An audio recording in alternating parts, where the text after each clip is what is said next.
Hello, everyone. I wanted to one more time review the difference between shifts in demand and a shift in quantity demanded.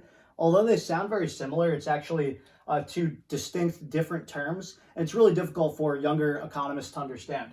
So we're going to start out by drawing a demand curve here for something we're all fairly familiar with, which is McMuffins. Okay, the McDonald's breakfast called McMuffins. Okay, so if this is the demand for McMuffins, D1, demand number one, we have quantity here on the bottom, we have price here on the side. So in scenario number one here, we're going to say McDonald's lowers price from $3 to $1. All right. So previously, McDonald's sold its McMuffin for $3, let's say, and they are moving their price down to $1. Okay. So where were we originally? Originally, let's say 10 million people were willing to purchase the McMuffin for $3. Okay, McDonald's had 10 million quantity demands for McMuffins at $3. Now they've moved down to $1. Logically speaking, more people obviously are willing to buy at $1 than previously were willing to buy at $3, right? And that checks out on our graph. Okay, the law of diminishing marginal utility here means that our demand curve is going to slope downward. And as we plot this point on our graph, we will notice that indeed 20 million more people are willing to buy the McMuffin at $1 compared to the amount that were willing to buy the McMuffin at $3. Okay, so what has increased here? That's the question. Has demand increased or has quantity demanded increase? Well, we need to look at our graph.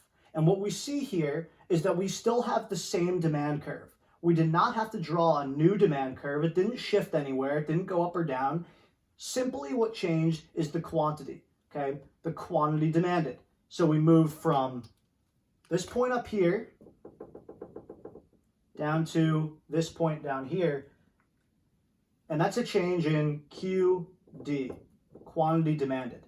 Quantity demanded. Now, did it increase or decrease? A lot of people say, oh, look, it's farther down, it must have decreased. Well, no, because keep in mind we're looking at quantity, right? The Q is down here, and so our quantity demanded increased from 30 million people, from 10 million people to 30 million people, okay?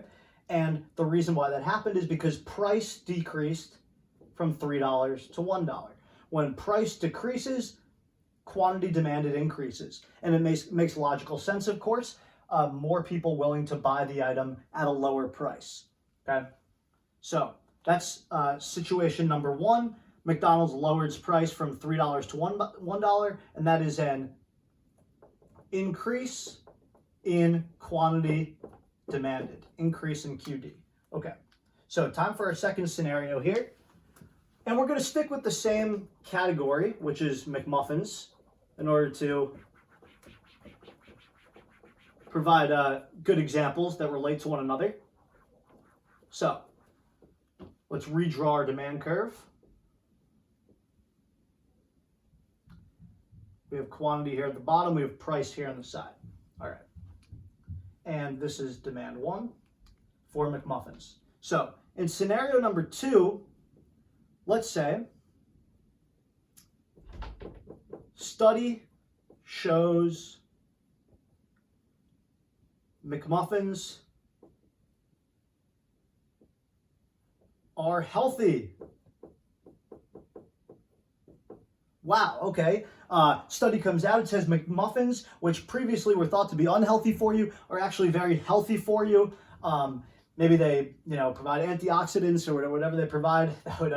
This is probably unlikely, but let's say it happened, okay? A surprise study shows McMuffins are healthy. Wow, okay. Well, let's take a look at what would happen. So we already spoke about the price being $3 to start, so let's keep that same comparison here at $3. So McMuffins are being sold for $3, And as we can see, previously, before the study came out, 10 million people are willing to buy the McMuffin at $3 per item. Now, what has happened? Has price changed of the McMuffin? The answer is no. And when price has not changed, you know it's going to be a shift in demand and not a shift in quantity demanded. Okay, quantity demanded is shifted by price.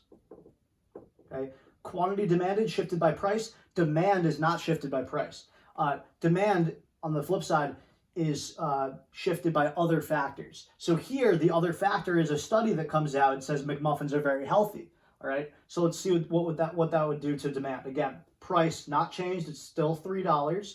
So what we're gonna need to do is shift our entire demand curve upward. I'm gonna use green. Seems to be working a little bit better.